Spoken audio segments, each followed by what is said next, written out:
Break के बाद एक बार फिर से स्वागत है आपका। खबरों में आगे बढ़ते हैं। पोटका में एक अजीबोगरीब मामला देखने को मिला है। यहां पर एक पति ने शादी के बाद अपनी पत्नी से ऐसी मांग की है जिसको सुनकर उसकी पत्नी भी सख्ते में आ गई है। आपको बता दें कि जय माल्यो मंडल की शादी 18 जून 2018 को पल्लवी मंडल के साथ हुई थी। चूंकि पति लखनऊ में सिटी यूनियन बैंक में असिस्टेंट मैनेजर के पद पर कार्यरत है और शादी के बाद पत्नी पर लगातार आईएएस बनाने का दबाव डालने लगा है। इसको लेकर पति लगातार पत्नी को प्रताड़ित करने लगा है और कहने लगा कि जब तुम आईएएस बनोगी तभी मैं तुम्हें अपनी पत्नी मानूंगा। इस मामले को लेकर पति के खिलाफ कोर्ट में केस भी चल रहा है और पत्नी को उम्मीद है उसे न्याय जरूर मिलेगा। इधर लड़की के पिता ने भी दामाद पर कार्रवाई की मांग की है।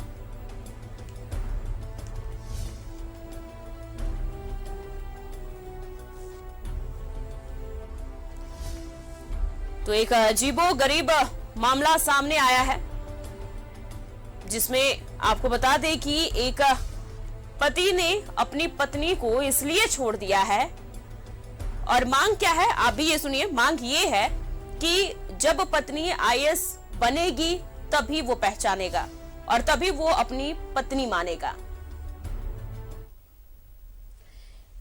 इस खबर पर जानकारी के लिए हमारे संवाददाता विनोद हमारे साथ जुड़ गए हैं। विनोद, ये अजीबोगरीब मामला हमारे सामने आया है और ये कैसी डिमांड है?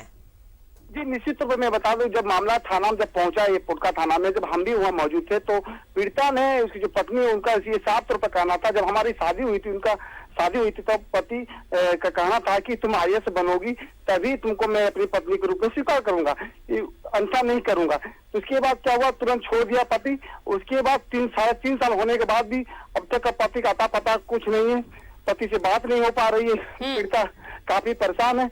पति का कहना है कि मुझे न्याय मिलना चाहिए, जो आरोपी जो मेरे पति है उसके खिलाफ भी कार्रवाई होनी चाहिए। जी विनोद, जिस तरीके से आपने बताया कि 3-3.5 साल हो गए हैं शादी को, तो क्या पति पहले ही डिमांड किया था कि आईएएस बनेगी शादी के बाद, या फिर अब परिजनों का क्या कहना है? जी, जब शादी होने के बाद ही डिमांड सत्र रखा गया। पहले यदि डिमांड रखता तो शायद शादी नहीं होती। हाँ। लेकिन पत्नी का कहना था कि हम जब शादी हो गई तो हमारा पति का भी इच्छा रहता कि आप आईएएस बनाने के लिए मुझे तैयारी करे, लेकिन इस तरह को बात नहीं रही। जब काफी मामला जब बिगड़ता देख, अब मुझे अपना पति मुझे छोड़ के चला गया है। अब उनका ये कहना है कि हम काफी परेशान हैं, अब मुझको खाने के लिए दिक्कतें हो रही है, मेरे पापा भी गरीब है ना। तो तमाम मुद्दे, हालांकि प्रशासन भी इस पूरे मामले को लेकर के अपने स्तर से जांच भी कर रही है। पीड़िता ने कोर्ट में मामला दर्ज भी किया। पीड़िता के साफ तौर पर यह कहना था कि मुझे न्याय मिलना चाहिए, हर हाल में मुझे न्याय मिलना चाहिए। लेकिन अब तक पति भी फरार है। पति सिटी मैनेजर के तौर पर, यूनियन सिटी मैनेजर के तौर पर कहीं लखनऊ में काम करते हैं, जिसको लेकर के संपर्क भी नहीं हो पा रही है पत्नी के साथ। जी, तो क्या अभी तक गिरफ्तारी नहीं की गई है? और जिस तरीके से आपने बताया कि वो अब फरार है। जी, अब तक गिरफ्तारी भी नहीं हुई है। पुलिस जांच कर रही है पूरे मामले को लेकर के। कोर्ट में पीड़िता ने मामला को दर्ज किया था और लॉकडाउन भी होने के कारण, कोरोना का लॉकडाउन होने के कारण मामला 2-3 साल से चल ही रहा है।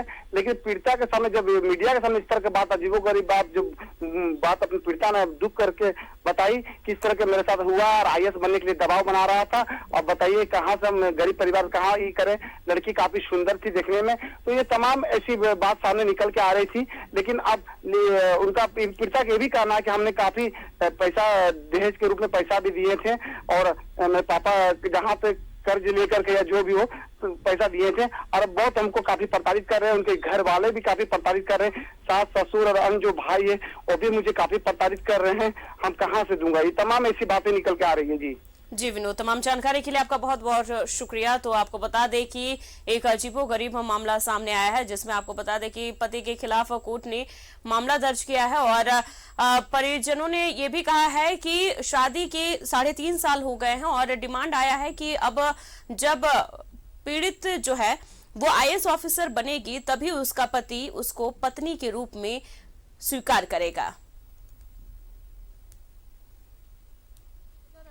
हुई थी और शादी के बाद ही मेरा पति चला गया इंटरव्यू के नाम पर।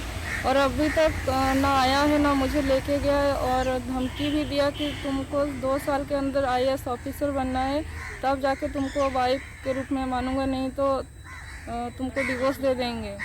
इस तरह के मेंटल और फिजिकल प्रताड़ित मेरे साथ होता रहा मेरे ससुराल में, और अभी तक मुझे इंसाफ भी नहीं मिला। उसने मेरे को डिवोर्स के लिए भी अप्लाई किया है, और अभी तक ना आया है ना कुछ। मेरे को मेंटेनेंस के लिए भी कुछ पैसे वैसे कुछ नहीं देता है। बोला कि अगर तुम IAS बनो तो हम तुमको पत्नी के रूप में स्वीकार करेंगे, और नहीं तो तुमको हम स्वीकार नहीं करेंगे। तो बोले हम बोले कि IAS कैसे बनेगा, आप ले जाइए, आप उसको IAS बनाइए, पढ़ाइए।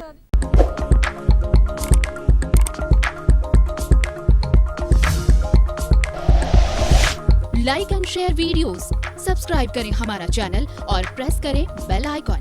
News 11 भारत, सच है तो दिखेगा।